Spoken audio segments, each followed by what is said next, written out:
2025 has started off with a bang. And if 2024, the previous year, was anything to go by, this is going to be a roller coaster year. And we'll be covering the latest and greatest, everything across all sectors here at Fortune India. Hit that subscribe button. This is not going to be a monologue. My name is Ayush Ailawadi. As much as I like chatting, I am joined by our editor-in-chief, Sourav Majumdar. Sourav, what a pleasure to have you and see you yet again in 2025. Likewise, Ayush. And very good to have you and speak to you in this chat. It is. What we genuinely want to talk about and really understand, Sourav, is what is it that we should be prepared for when this roller coaster for 2025 leaves from the turnstiles? Well, if I was a soothsayer, I'd give you the answer, but clearly I'm not. And if journalists knew all the answers, then that would be a different world altogether. But I'll still take your question. A couple of themes at least. Yes, of course. Last year was a very, very interesting and turbulent year. And this year promises to be even more so. As we have written in both our Fortune India 500 India issue and subsequent issue also, the January issue, it's a lot of things together, right? One, the GDP growth, the Indian growth story is, I wouldn't say it's faltering, but it's looking a bit tough to navigate for the policymakers, for the government. That's number one. Point two is, therefore, the corporate India is also going to be challenged, in the sense that the last quarter was a difficult one, and we are looking forward to a second half, which is better. And there are reasons why that is so. We're hopeful that the second half will be better.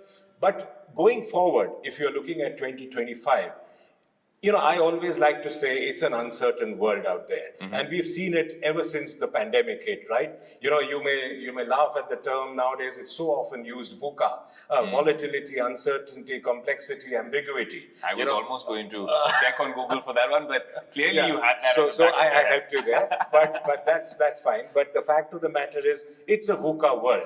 And that's not a cliche. It truly is. I'll tell you why it's not a cliche, Sourav, because we spoke about the pandemic and we've been on stage before, we've spoken about a VUCA world, but we start off Jan 2025 and the narrative is that there is a virus that people are worried about. The news is coming out of China, there is a sense of deja vu, and there is this level of anxiety and apprehension. So the VUCA terminology still holds true? Well, Ayush, the virus, there are various theories to why it's not that scary, at least not as yet, but that's a different debate altogether. But the fact of the matter is, in this VUCA world, the biggest challenge is the strategy today for corporate India. If you look at corporate strategy, the people in the news, in the corner rooms, I was almost saying newsrooms, but even that is true. But the fact is that in the corner rooms, strategy is only as good as maybe a year or two now. Correct. Those days of when you could ask somebody about their 5-year, 10-year vision is no longer there, because you don't know what's going to happen 2 years down the line. So strategy is very, very, it's become very dynamic, which is a big challenge for the people who are driving companies, India's business leaders, and they're aware of it. And they are going back to the drawing board. It's become a regular feature, this kind of redrawing of strategies. That's point number one. The same thing is happening at the government level. Then there are, one is the geopolitical crisis which is playing out. That continues. That's been there for about 2-3 years now. Yes. Supply chain, the economics of supply chain is still not fully solved for India. There is this export, the challenge around exports. So there's a whole lot of things. As countries become more inward looking, what's going to be the future for exports? That's number one. The other point is Trump. That is a variable like no other. When this new government takes charge, the new president takes charge in the US, what is going to be the fallout on India-US trade and all of that? So there are so many, immigration and the whole gamut of issues around that change of government in the US. So there are a whole lot of imponderables right now. And all the companies, I'm sure, are deeply mindful of that. Another thing that companies are deeply mindful of is, in this VUCA world, what's happening with technology. Is it a boon? Is it a bane? Because corporates, boardrooms are huddling up to re-strategize, to recalibrate, to understand how AI is going to be perhaps a double-edged sword. And if AI is going to be a double-edged sword, it's not just with corporations and entities. It's also for governments to understand Absolutely. how do you tame the monster. Deep fakes, the whole gamut of deep fakes.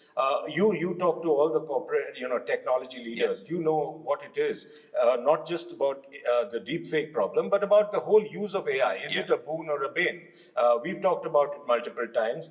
How does corporate India, or how does anybody leverage AI to the point of making it work for them rather than be scared?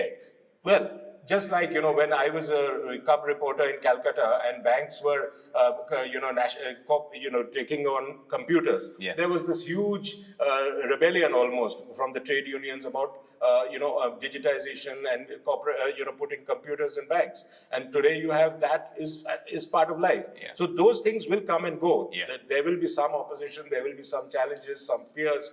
But, you need to know, companies and individuals also need to know how to leverage AI the best way they can. So that's something which is very, very important. And I would like to ask you, what do you think of, sort of technology companies? How are they looking at AI? One thing that I can safely say, since this AI revolution began, at least in the public domain, since 21, 22, when that Chat GPT moment happened, everyone was saying this is the iPhone moment for AI. And I was worried, I was concerned this might just be a buzzword that corporates will use. People will crank up their stock prices using this. But now it is here to stay.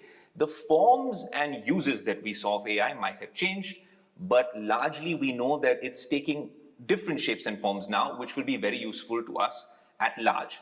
The conversation you said when companies are now recalibrating is not a one-year thing sort of anymore in AI. Absolutely. I'd like to say that because in AI, in a matter of months, every time we do a new conversation with a top tech titan, the conversation changes from the fear being AGI, artificial general intelligence. For everyone watching, that's when artificial intelligence models and LLMs will get as smart as human beings. Now the concern is ASI, which is artificial superintelligence. Now that is concerning, given what Elon Musk and Jensen and the others are doing with humanoid robots, what's happening with EVs, what's happening with automation. It all comes together with different pieces of the puzzle. So I think this is going to be a very exciting year, especially as the AI revolution gathers pace. So that's as far as technology goes. Ayush, I would also like to see we're at the cusp of having the next budget come up, right? Yes. Now that's going to be another one big event to watch, because the last, the print which has come of the GDP growth, that's 5.4%. We have a new governor at the center. Now that's at the RBI. Now that's a very, very important development. Because this is one person who has seen the finance ministry from the inside deeply entrenched. So was the former governor. But, there was, it said that what you think and what you do, it depends on where you sit. So here, when you sit in Mint Road at the RBI building, Sanjay Malhotra, the new governor, will have to think differently from how he thought when he was part of the ministry. So that's something very, very important. How will the ministry and RBI dynamics play out when there are so many dynamics playing out across the world on interest rates? What will be the interest rate strategy which the Reserve Bank will play out, particularly when growth is a challenge? So will he reduce rates next? Because inflation, you can never write it off. There is always that fear that inflation is still not fully there under control. So what are the imperatives before the Reserve Bank governor? How will that impact policy making at the center? What is the budget going to do to make life easier, and the consumption conundrum which we keep talking about? What about jobs? What about jobs? So all of that, last year, the last budget did something on jobs in terms of ELI, etc. But we don't have accurate data. We asked experts in our pre-budget roundtable about what their view was. There is still not enough data to tell us exactly how it's working and whether it's working. So those imperatives will also have to play out in terms of how you want to look at the budget. And therefore, the finance minister will have a work cut out in terms of pushing some of these agendas and driving growth. Clearly, that is the focus number one, jobs and growth. And also, just looking forward, before we wrap this up, is that something we can expect from the budget as well?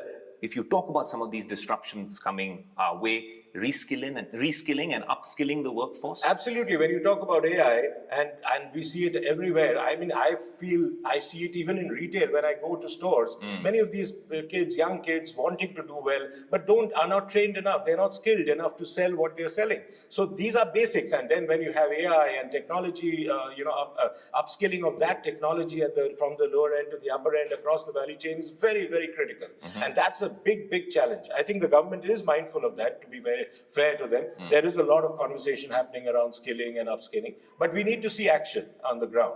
So all of these things will be playing out in the next year, in this 2025. And I think it's very, very vital. It's a critical year. It will be, in my view, it's a very important year, not just for India, but for the world. Well, pearls of wisdom by our editor-in-chief, Sourav Majumdar. A very big year, not just for India's moment, but for the rest of the world. These are conversations we hope to continue to have. We get some time from you and we do these from time to time. And we hope you subscribe to the page, stay tuned to us across all our platforms. And of course, our issue is out on stands. Go pick it up as well. Keep engaging with us on social media.